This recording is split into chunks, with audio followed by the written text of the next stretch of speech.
Hi guys, so for today's vlog, so ayan, pumasok na si Giselle sa work.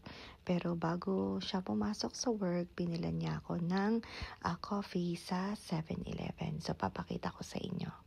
So regular coffee lang naman ito, pero masarap pa rin siya, lalo na galing sa 7-Eleven. So ayan. So chill lang tayo dito. Nag-aantay lang ako ng oras na pagpasok ko sa work. So ayan. So comment down below kung nakainom na kayo ng coffee ng 7-Eleven.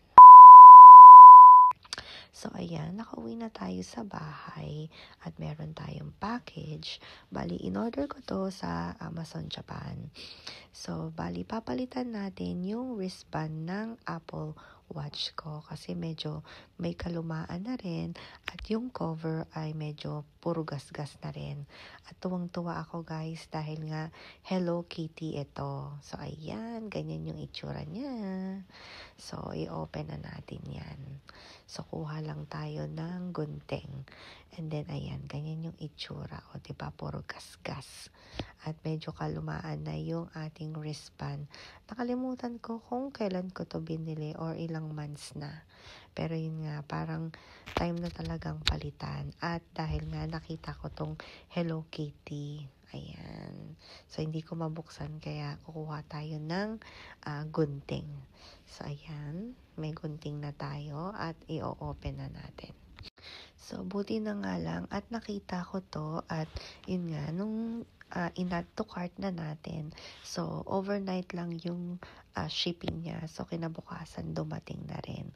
Yun lang talaga maganda sa Amazon Japan. Dahil nga, yung may mga items sila na overnight lang. So, ayan, ganyan yung itsura ng ating wristband. So, ayan, o, diba? Napakaganda niya. So, and then pakita ko sa inyo rin yung binili kong cover. Dahil nga yung cover natin ay puro gasgas na rin. So, ayan. So, madalas din naman talaga ako bumibili ng ganito. Pero this time, ayan, may mga stones siya. So, ayan, ikakabit na natin. So, excited na rin akong ikabit itong wristband at yung kanyang cover. So, and then, papakita ko sa inyo kung ano yung itsura. So, ayan, ganyan. So, anong masasabi ninyo, guys? So, comment down below. Siyempre, tuwan-tuwa ako. So, ayan, ganyan. Alright, guys. So, dito na lang ulit. Thank you, guys, for watching. See you guys next time.